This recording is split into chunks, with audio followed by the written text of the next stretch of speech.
Okay, so it's great to be with Shannon, Starkey, and Phillip Denny, who are doing amazing research for many years now on lots of different things. But where the three of us coincide is this creature, Wachsmann, and more precisely, it seems to me there's a kind of particularly between Shannon and Phillip, this coincidence around this institute at USC, right? Because in a way, Shannon has done this amazing research on Wachsmann's participation in this delirious California City mirage work, and maybe Shannon is sort of like an authority on this mirage, which is amazing, right? How can you be the expert on something that's not there, right? So in a way, I think if I understand Shannon's work, it really tries to figure out what is such a mirage, and what are the different architects that got involved in it, and Wachsmann, one of them with the Civic Center. But likewise, Phillip, it seems to me you amongst your many questions that you write about, you have looked at this LOM project, also done at the very same room at USC, which also seems to be somewhat mirage-like.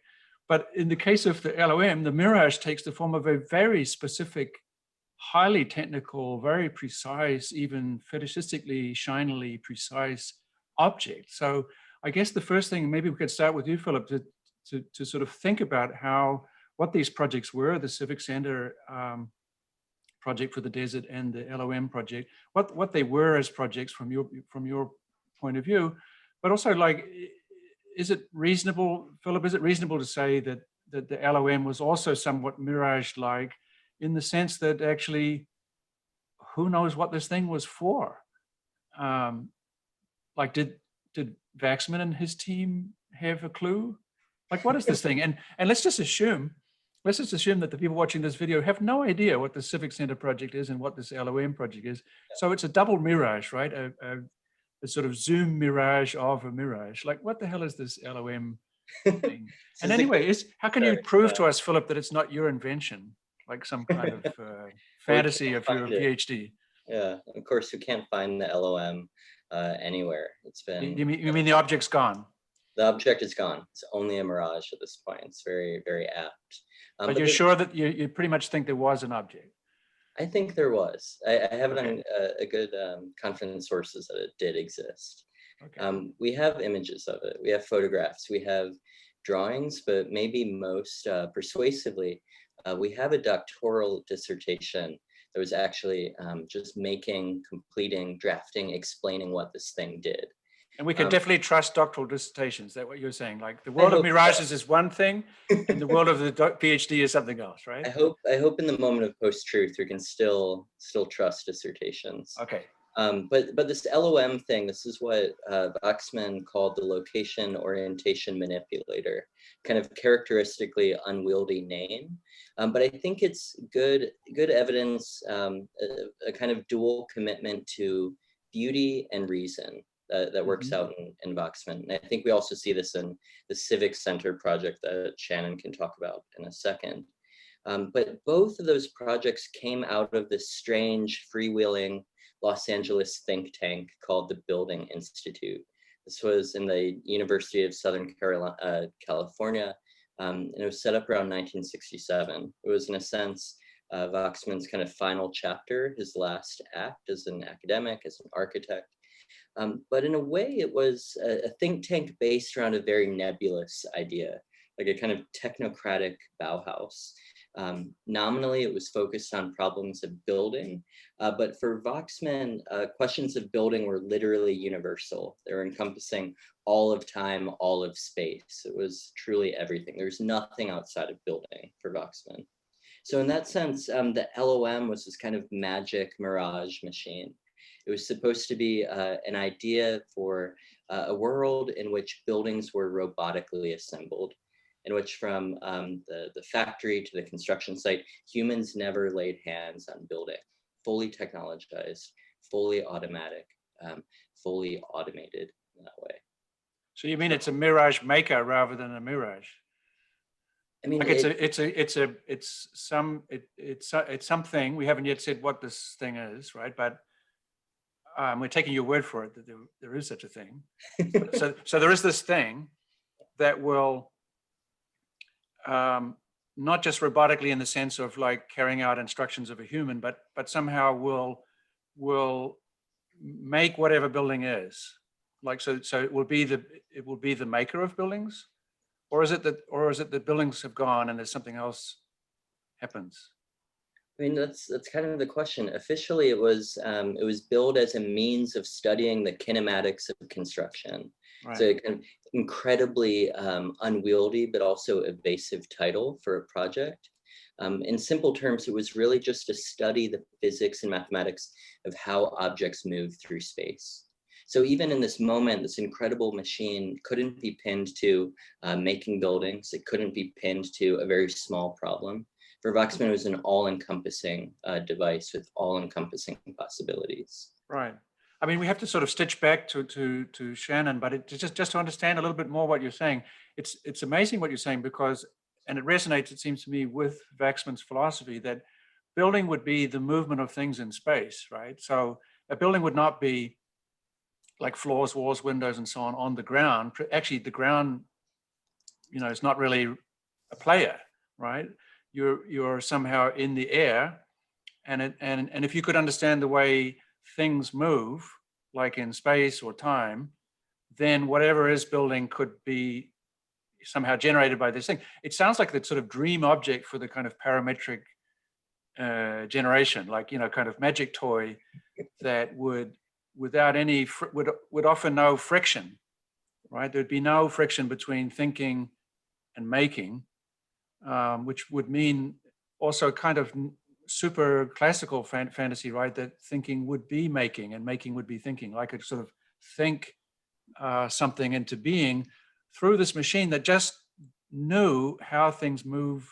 Right, so that's why it's LOM. Is that getting back to what you called the unwieldy name, right? Exactly. I mean, the thing that's remarkable about LOM isn't necessarily the robot or the machine itself. It's these incredibly powerful images that were made of it. So I think the engineering, the machining, all of that notwithstanding, the real remarkable fact is that the machine is so apparently beautiful. The idea is beautiful, the ambition is beautiful, but the photographs are incredibly striking. Right. So we can look at images like the multiple exposures of this LOM thing moving through space. There are multiple exposures that capture fluid movements in abstract black space. It's almost floating. And I think it gets to exactly what you're describing, which is when Wachsmann redefines building as motion and energy and time and space, he's Right. holding up the LOM as a kind of charismatic machine that's producing an image that he has in mind. So fluid movements floating in space, untethered from the world. Okay, so you're very successfully producing yourself an image of an unbelievably interesting project, right? I want to see, Shannon, does that sort of resonate? Are you also able to say from your perspective that the Civic Center project had in common that it was a highly technical instrument, right? It had a very particular performance and was, as it were, ruthlessly analyzed and ruthlessly presented. But it also had a kind of, I'm just repeating a little bit Philip's words, it had a sort of shocking beauty to it and a kind of almost infinite possible use, right? Where any decision, any discussion, any kind of democratic process could be enabled by. So again, I suppose if I was to really sharpen my question, it would be to say, could you describe the Civic Center as an LOM, like a prototype, like for a kind of device, not exactly a building, but a kind of device that allows for the movement of things in space and time and energy, where that's understood to be what architecture really is, right? So you don't make a building, you make a kind of hospitality to possible movements and collections and so on. Does this resonate with your research, or it's a little bit different angle you have? Yeah, absolutely. I think, let me see, where should I begin? So we start back in the Institute often, you know, this institute has talked about this very speculative thing. It's a think tank. It's all this kind of imaginary fantasy, Right. but Right. actually the output was very real. So I talk about the, you know, Wachsmann is doing this project for a city that doesn't really exist, that's not going to be realized, and yet he is obsessively focused on making this thing very tangible, right? And it's not produced on site, it's produced in the lab, in the institute, right?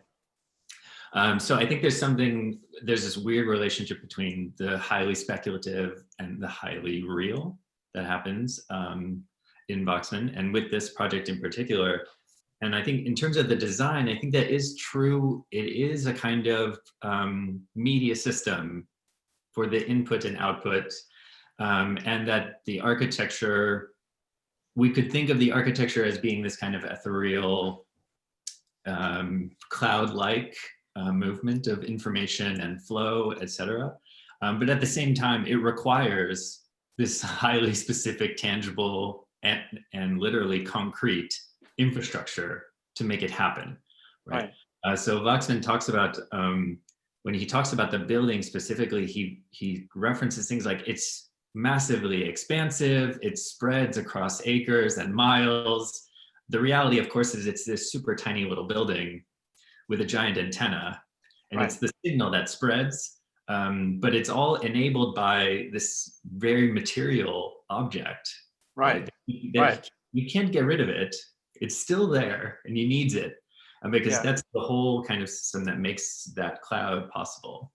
Yeah, it's amazing. I mean, as you say, that to float, to be like a magic carpet, as he says, there have to be these unbelievable forces under the ground, right? So it's really operating under enormous stress. Like he's taking engineering to its limits, I guess, to make this, to sort of exert a huge amount of force so that there would be almost nothing to see, right? So you kind of have to work so hard to get an almost zero, like a 0.001, so that you can be in an intimate relationship with signals, right? You can, so somehow the physical world has to be, I mean, I'm just echoing back to you a little bit. You have to sort of, as it were, exercise great force on the physical world in order to leave the physical world behind. And if that's true, and I think it's very true of that project, but it sounds, learning from Phillip, it sounds to be true of the LOM as well. Like there's a way you have to engage with the physical world in order to, in a certain sense, transcend that world, right? So that the physical world acts as a kind of portal, let's say, and I think there is the sense, you know, when I don't know so much about the LOM, and so every time you say something about it, I'm really captivated, because it also looks a little bit like a drawing machine, right? When you see this, it's sort of, it's almost like the figure of the architect is substituted, you know, drawing in space, substituted by this machine that makes these drawings where the lines are the thing, like become the thing, and exactly like with the Civic Center, the thing itself is like unbelievably fetishistically, you know, thought through. And yet, getting back to where we started, these two mirages. So now we learn that actually to make a mirage, you need to do a lot of physical work, right? You have to kind of really, you know, mirage making is hard work, right? You can't just, you know, and yet both projects sort of disappear, right? I mean, the Civic Center doesn't get made. The LOM, it's apparently lost. We just have to take Philip's word for it that it exists. And then to which he'd say, no, people I trust told me that it does exist. That doesn't sound very trustworthy. Or we could say, let's look at the films. Ultimately, we have to look at the PhDs. So you guys become the arbiters of truth, which is a pity, by the way, because that takes away from PhD scholars the pleasure of making mirages, right? You kind of have to always be. But so here are these two things, and it seems to me something you said, Shannon, resonates a lot. That I would say pretty much every project Wachsmann ever did had the qualities that you were describing. These two projects that are coming towards the end really make that polemical, right? But if you think, I'm thinking, and maybe Philip, it's a question for you, that you know that drawing he does of when he's trying to explain the sort of general panel system, and he has this problem, like if the general panel system, every element only takes its meaning from the next element, how do you build it? Because again, there's no ground, right? So he comes up with this drawing which says, okay, you have to take the first panel, and then you treat that panel as the ground, and then you have instructions to how to position the next panel, the next panel, the next panel. And it's a kind of spherical drawing, and he makes it in plexiglass. So that it looks to me like the LOM is sort of like where that idea ended up. It's a kind of meta project. Like the general panel system is again super physical, super technical. It's meant to be the way we all live. There's a factory going to be made for it. It is made for it, etc. But the whole system depends on this almost cosmic drawing, which I don't think any builder could ever follow, or certainly I never met one that could. It's very sort of spiritual drawing. Like think of the first panel, imagine that that's the ground in a groundless world, and then you go to the next one, the next one, the next one. So in a way, Wachsmann presents this really very, very interesting. He's such an interesting creature because he may be more precise about how to build things than anyone else we know in our field, and yet he builds less and less. Right? You can literally draw a kind of chart from producing huge numbers of prefabricated buildings, in the 20s through to nothing. And then nothingness seems like it's the real project in the end. And I guess this is my temptation.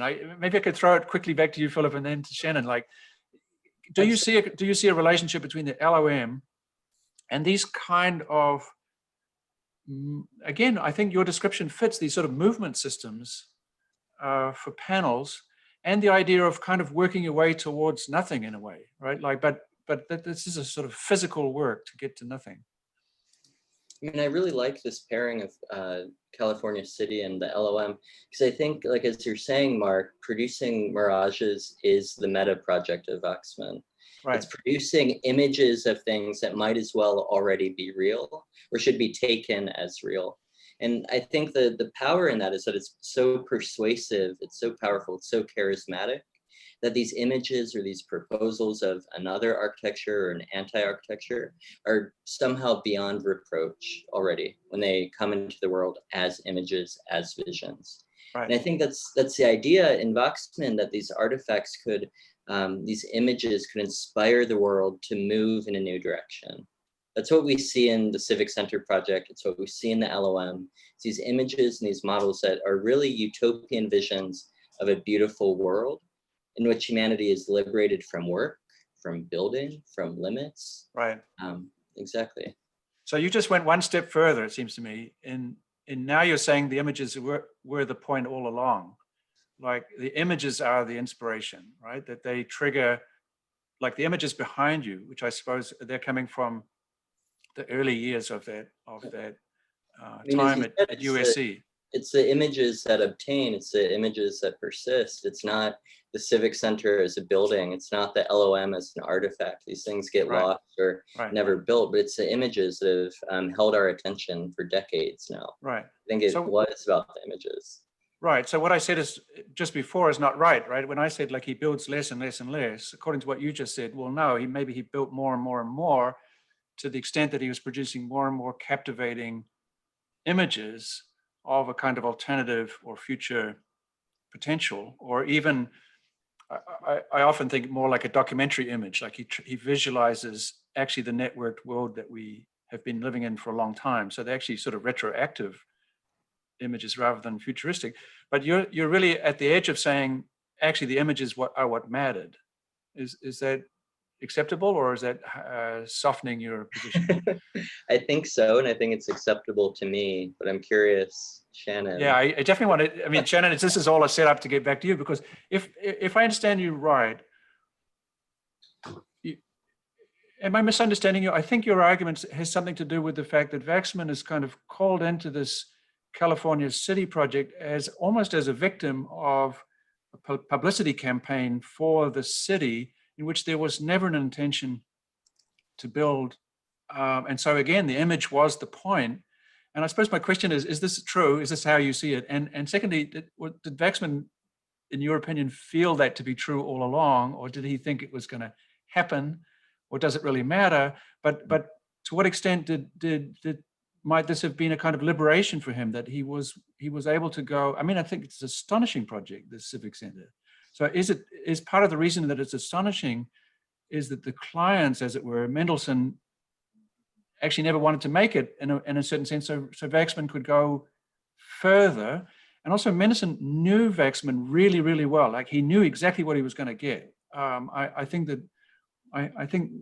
you know, Mendelssohn is very sharp, and I think that he could see that maybe Wachsmann would do something astonishing, even if it would never be used, but this would have a kind of propaganda effect for this kind of real estate scam. Or is it a scam? I mean, you have to tell me.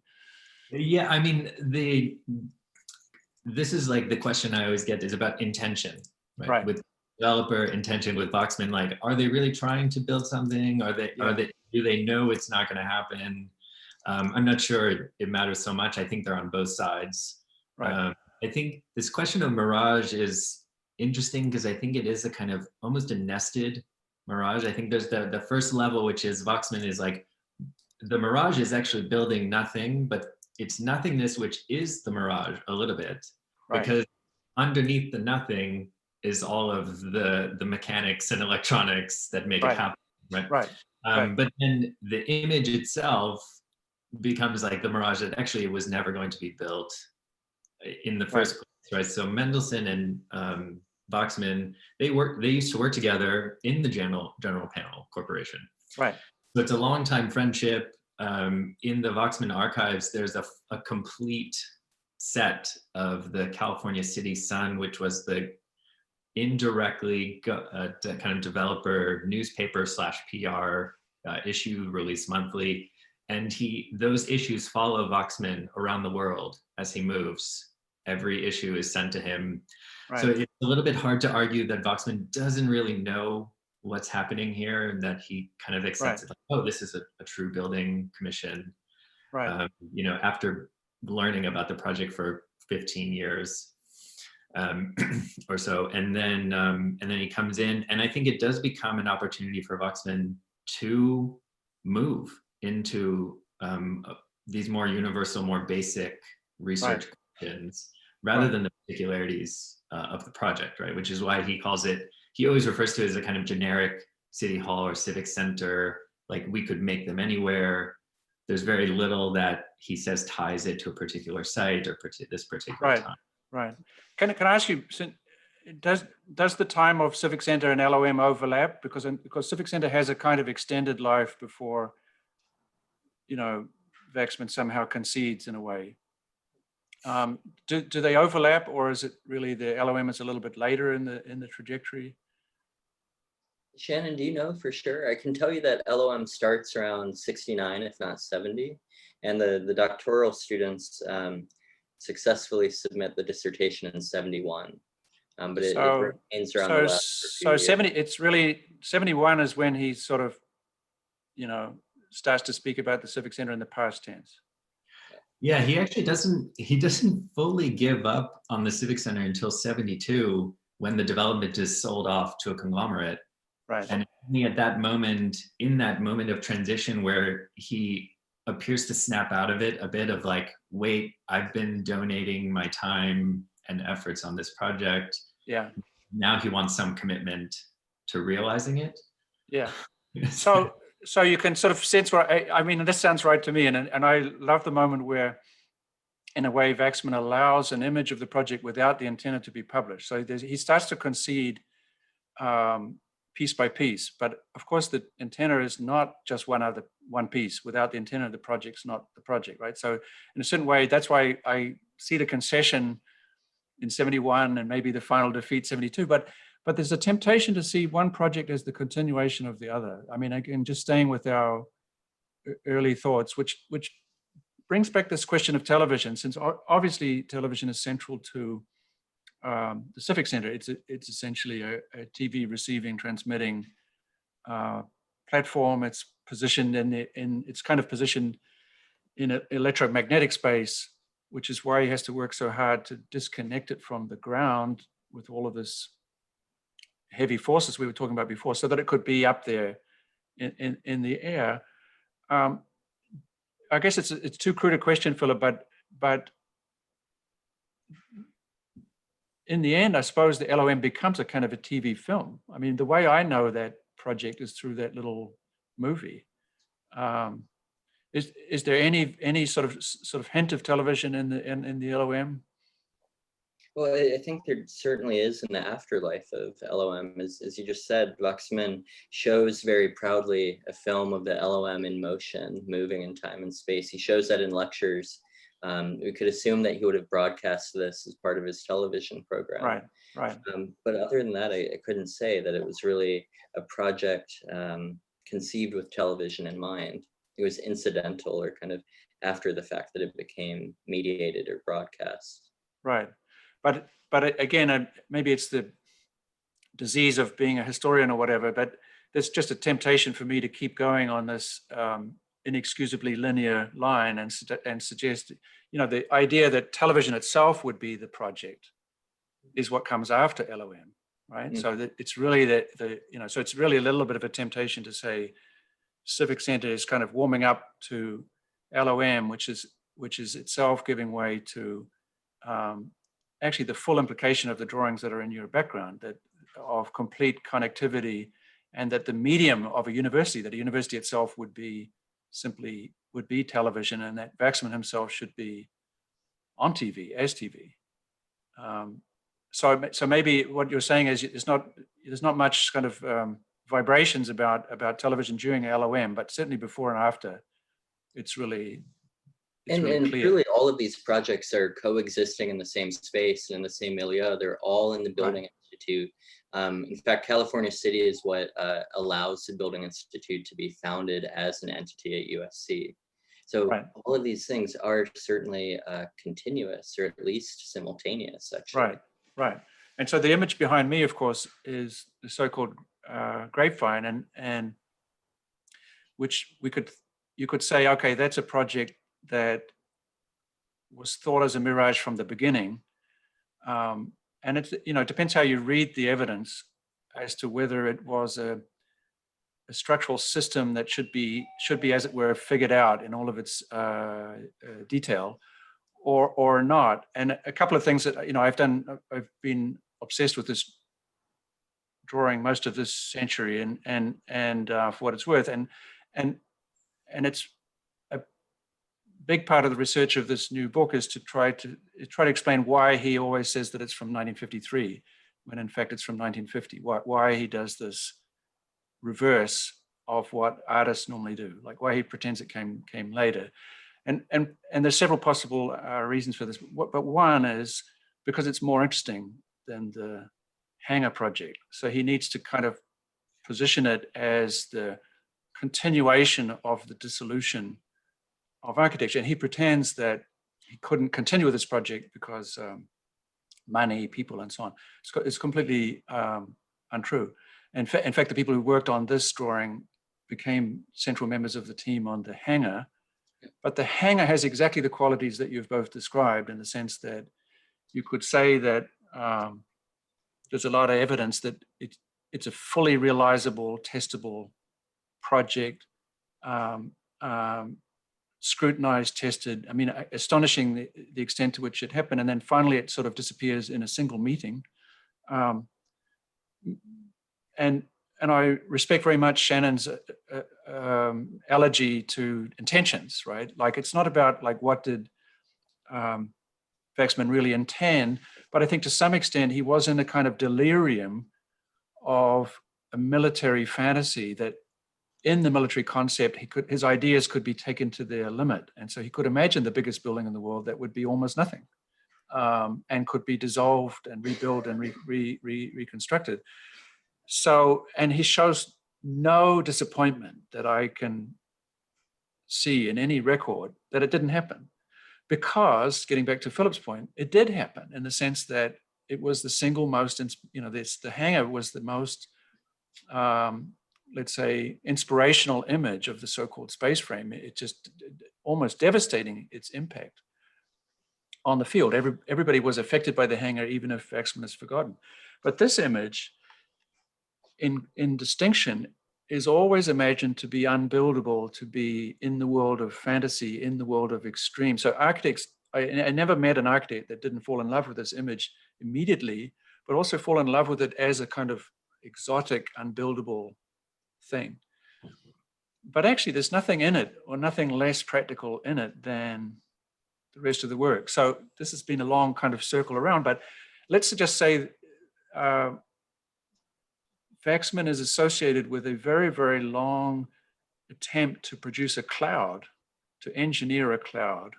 And if you're going to engineer a cloud, you're going to be both technical, even technocratic. And there's a lot of sort of technocratic ways of thinking in organization and kind of Excel spreadsheet mentality in Wachsmann, right? But there's also the cloud. There's this sort of unbelievable romance and diffusion. And it passes right through USC. So finally, in a certain way, California, I know it's a kind of exoticism of the East Coast and so on, but California, as it has done to so many other figures, acts as this kind of laboratory space to radicalize some of the work that was already radical. Now, do you buy into this idea that California is like where things are loose and free, or is it, you know, because it's also where the military hang out, right? Like, so I'm just wondering what's your take on that? You have to ask Shannon. I'm on the East Coast. I think both, right? I think that becomes really pointed in the Civic Center project, right? The idea that the television for Wachsmann, he talks about it as the great democratizer. Like it allows a totally new kind of democratic governance where people are live reacting to council members deliberating live, right? There's a kind of direct input output. But at the same time, it's also, there's the potential for incredible control, right? So like it's free and also control. And we see that that becomes very explicit in the Civic Center because the developer is employing the mayor and the city council. And so when we see the council take the stage, they are also like quite real, but actually quite literally staged. Right. So that the television becomes, and quickly the television moves beyond kind of democratic governance that extends to the boundaries of the project. And then it becomes like far flung, right? It spreads across California, it spreads into Mexico. So just like it becomes less a parallel with the development of California City and more a parallel with the kind of expanse of California City as a marketing speculative, land speculative project. Right. And does the fact that that it kind of failed, that California City failed, do you have a take on that? Like, does it mean anything to you, or it's just it's neither here nor there? Like, you're not really analyzing the success of it, but somehow the ruin of, it seems like the ruin becomes of this possible city of the future.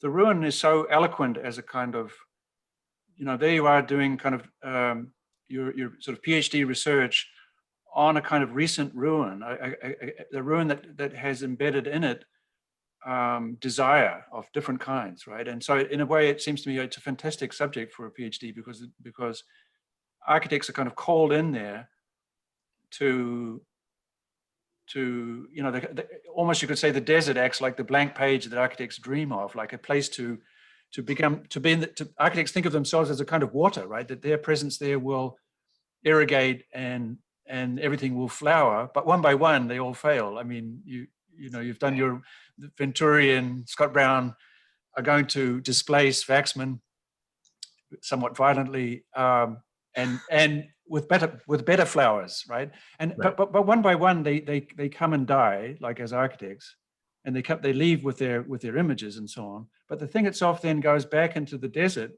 and presumably when you're in that desert, maybe you hear the sound of military aircraft flying above you, because it wasn't the case that the original citizens of that city would be largely from the two military bases that were nearby. So once again, you find Wachsmann in this relationship, and he and Mendelssohn have you know, worked during and after the war on military projects. And so is it, or surely for the three of us, it's this urgent kind of political question that television is the image of a radical democracy, but it's also the image of a society of control. And I think, Shannon, you said it so beautifully that Civic Center has that already, both sides of that somehow scripted in there.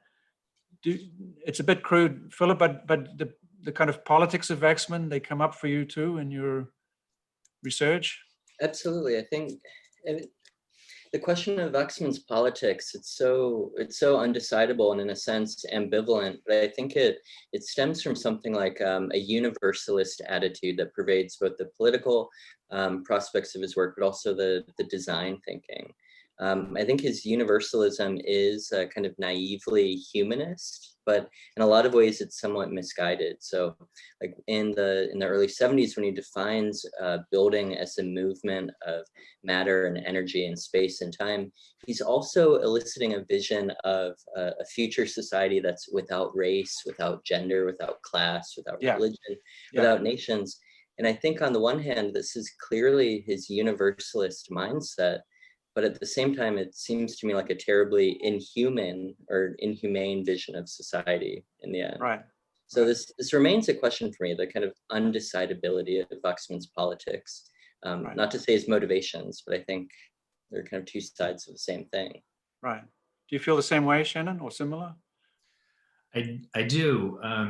And to circle back to this idea of success or failure, I mean, I think we have to decide what those terms are, right? Because in many ways, you know, the Civic Center was a great success, right? And for the developer, walking away with millions of dollars was a great success. And so, you know, I think there's a kind of perpetual failure of California City, but also the perpetual dream. Like the dream, like reality doesn't ever set in, but the dream never dies. Yeah. Even after Wachsmann leaves, Venturi comes in, they leave, the Frank Lloyd Wright Foundation comes in, they leave, like Dim Jim comes in. Yeah. Like, I just want to add to that, because this is a through line not only in California City, but as well the hangar projects, LOM, every other one of these projects that we count as failures were actually quite successful research projects in the context of the post-war university. Wachsmann was able to garner funding, to garner support for his work. And again, I think that's a way of seeing this as a success. Yeah, no, I totally agree with you, Philip. And I think, I mean, it would be uninteresting that the three of us, or even 100 of us, would act as it were referees deciding on Wachsmann's politics. More the issue is what is the politics of our reaction to these material. One of the reasons that I wrote this book without any personal pronouns was to try to portray Wachsmann as an effect, actually as a TV program. That if you just think of architects in general as TV programs, and so you think of the Wachsmann program, then you presume that there are like lots of people who are producing that program, and you don't imagine that the protagonist necessarily has in common any of the emotions or politics associated with the program. And I think this is doubly necessary in Wachsmann's case because of this philosophy of teamwork and interactivity and network. So he's the idea of the individual, in this case Wachsmann, it's kind of an effect, a media effect. And then the question is, what's our feeling about the politics of that effect rather than some imaginary, I mean, the personal story is extraordinarily interesting, and it's a story, I think, of someone very wounded by the cruelty of human to human. And yet, as you say, Philip, all of the discourse uses the word politics a lot, but never do we hear about race, ethnicity, gender, and so on, despite the fact that the traumas, if we get into the specific traumas of this individual, they are all traumas of race, you know, particularly, and supposed ethnicity. So the question is more like the sort of general, you know, the politics not only of Wachsmann in terms of the projects, but what you just described, like this astonishing media production of a set of kind of remarkable projects that have been sort of lurking around without being subjected to real sort of forensic examination. And it seems to me that's the kind of work that you are both doing now. And I think presumably if we were to have this conversation a year from now, it's going to be a whole different conversation because your research is ongoing. And I think that's interesting that Wachsmann is, as it were, alive and well in the imaginations of scholars in architecture right now. And I think there are obvious reasons, because the Wachsmann is almost the name of a certain kind of connection to questions of connectivity, democracy, engineering, and so on. And certain figures at certain times resonate with issues that are urgent. And I think Wachsmann is one of those. This is why, by the way, it's kind of ridiculous to end this conversation, but we have to, because we were supposed to only go for half an hour.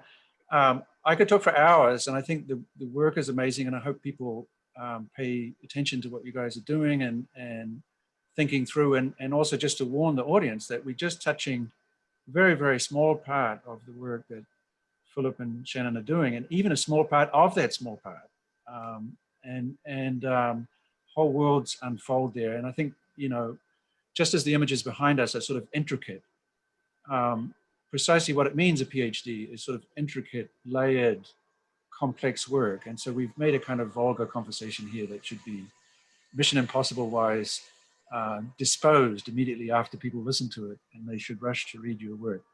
I got to say it was fun for me, and I think it's brilliant work. Congratulations, and hope to see you soon in what they used to call the real world. Thank you so much, Mark. See you later. Bye.